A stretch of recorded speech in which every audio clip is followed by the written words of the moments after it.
Redemption. Dictionary.com defines redemption as an act of redeeming or atoning for a fault or mistake.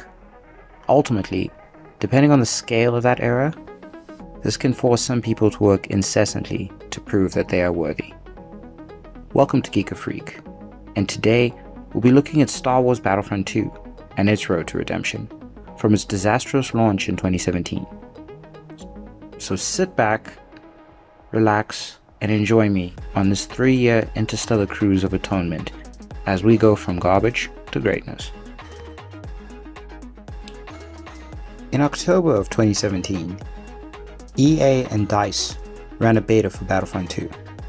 While the game seemed to be a big improvement over EA's previous Battlefront game, star cards and the system of microtransactions and how they were set to work continued to be a massive hot button issues amongst players.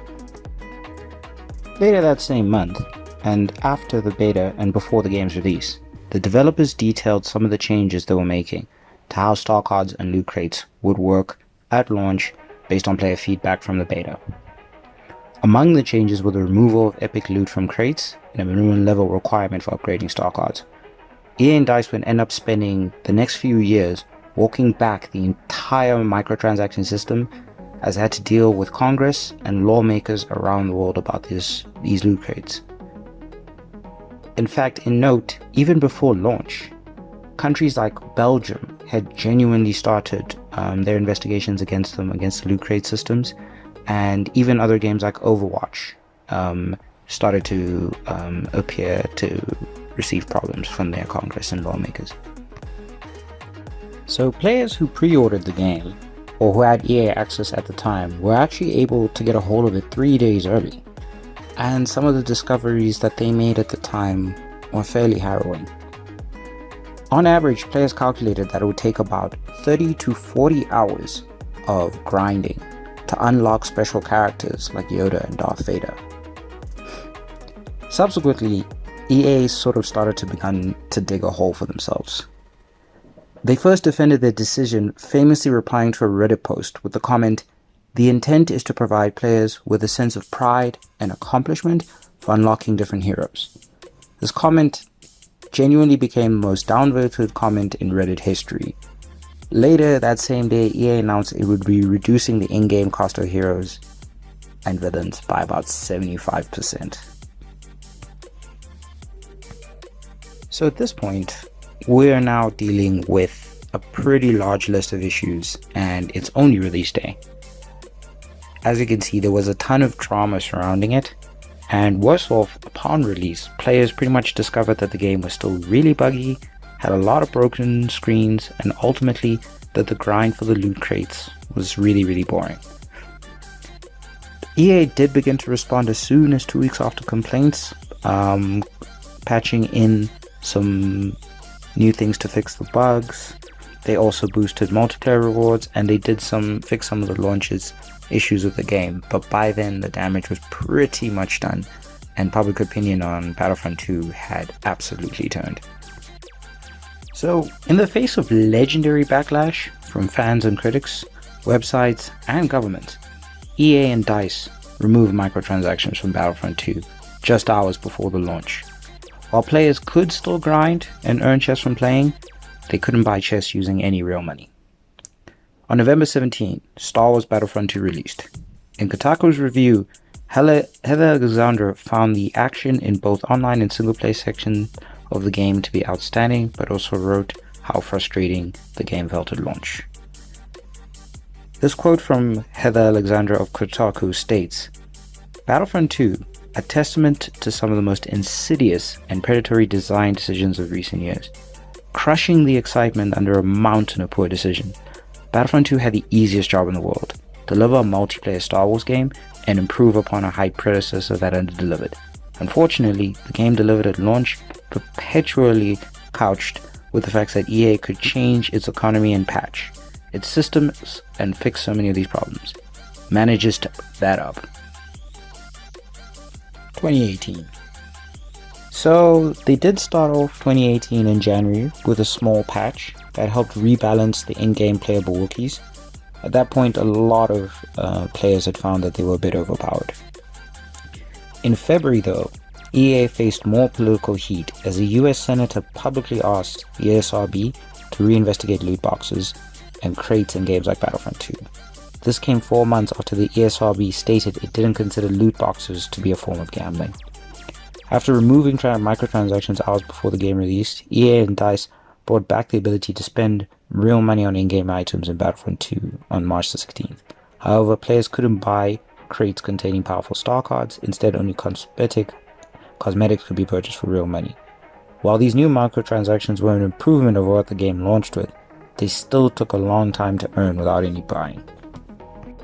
So, in EA's typical response fashion now, about a week later, after months of fan complaints, DICE finally unlocked all heroes and villains in the game, meaning players no longer had to grind for these special characters. Now anyone could play in them as a match, assuming they played well enough to earn sufficient points during the game. Later in March, a new game mode was added to Battlefront 2, featuring the surprisingly scary and deadly Ewoks. Ewok Hunt was a big hit with the fans, and felt like a small, important turning point for the game. In mid-May of the same year, a new season of content started focusing around Han Solo. In the first half of the season, fans were left incredibly worried, since they recycled old content and added nothing particularly new. Also in May, DICE updated the way menus in the game look, ditching the holograms and letting players see characters in their outfits fully rendered. This did improve some aspects, but nothing was too exciting here. Now, things did seem to be improving for them somewhere towards mid-June, and at some point in July, DICE had to remove the Emperor from the game entirely after players figured out how to shoot his lightning through walls. It would take over a month for the Emperor to be fixed and returned to the game, leading to lots of anger and debates about how long these type of hotfixes need to take. In August, a screenshot sparked a wild series of fan speculation and developer confusion. It started when fans spotted a small object in one screenshot that seemed to show a droid Decker, a popular robot from Star Wars.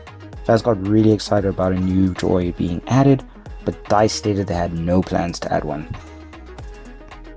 An update later in 2018 added a bunch of new content, which was desperately needed for the rejuvenation. So, this saw a brand new planet, Geonosis, as well as Obi-Wan Kenobi and General Grievous, who'd been added a month prior. That being said, it was probably a bit too late, as in late November, the FTC, also known as the Federal Trade Commission in the United States, announced it would be investigating loot crates in games like Battlefront 2. 2019. So, building off the late 2018 Clone Wars update, come January, Count Dooku was actually added to the game. When we head through to March, a big new game mode was added. This new mode, Capital Supremacy, featured both on-the-ground infantry warfare and fighting inside large spaceship. Generally a pretty good mode when it was working. Also in that same month, Jedi Master Yoda finally got the ability to block, leading to one of Kotaku's most cringy headlines of 2019. In May, a law was introduced by Congress. In May of the same year, a law was introduced to Congress by a US Senator that would look to ban loot boxes from games designed for children under 18. The SRB pushed back against the law, citing how countries like Sweden and New Zealand had determined loot boxes weren't gambling. Tragically, also in May, the original actor who played Chewbacca in multiple Star Wars films passed away. Fans honored Peter Mayhew by donning a specific Chewbacca skin that had the Wookiee wearing a badge, a reference to Force Awakens, the last time Mayhew played the character. DICE also updated the main menu of the game, adding the same bandaged Chewie in what appeared to be a small nod to the beloved actor. Come June of the same year, when it was announced that they were never going to bring the droid trekkers to Battlefront 2, they decided to U-turn and added them that month of June. And players were really excited and just loved the awesome trips they could do. During that same month though, at a UK Parliament hearing about gaming and loot boxes, a representative from EA claimed that the games don't contain loot boxes but instead surprise mechanics. And these are, quote, quite ethical, and the phrase, quote, surprise mechanics quickly became a meme. Late in September, DICE added the long-awaited Clone Commandos to Battlefront 2. These popular troops became fan favorites after starring in the Republic Commando game in the early 2000s, and the new commandos were tough and a lot of fun to use in combat. Same update added a new way to play, instant action mode, making further balance changes to the game. And in December, just in time for the release of Rise of Skywalker, DICE updated the game again and added a whole bunch of new content. The new content was generally really well received, with the lovable droid BB-8 and evil counterpart BB-9E added to the game in an early Feb update. Droids popped up in a lot of online clips and shockingly powerful combatants who could take down the likes of Darth Vader and Obi-Wan. I can account for these guys. They're really irritating, and they have this ability, like rats, to just kind of gang up on you. Later in February, another lovable character was added, a playable Ewok class. While Ewoks had been playable in the Ewok Hunt mode, they were now selectable on certain maps during standard game modes.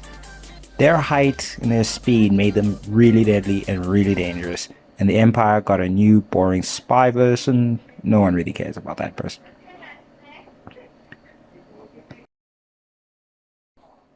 March of the year 2019, as we all know pretty well, saw the entire globe hit quite hard by the COVID-19 pandemic.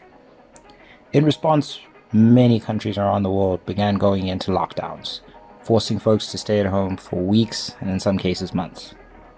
To help make lockdown just a bit less painful to deal with, EA and DICE offered double XP to Battlefront 2 players stuck at home. Fast forward to April, nearly 3 years after Battlefront 2 first blew up in controversy around loot crates, the ESRB announced that all ratings on video games will now say if a game contains loot boxes. While Battlefront 2 isn't the only game that has loot boxes, it certainly played a role in the ESRB's decisions. In fact, you'll actually notice now that if you take a look at the back of a lot of the new games you purchase, it will state right there if they are in-game purchases required, which is now a legal mandatory for the printing of game boxes. The massive Scarab update, originally planned for a March release, was delayed until April. However, when it finally arrived, fans did enjoy it. This update would also end up being the game's last massive content release. And like that, after many years of free updates, patches, and events, Battlefront 2 will no longer be updated.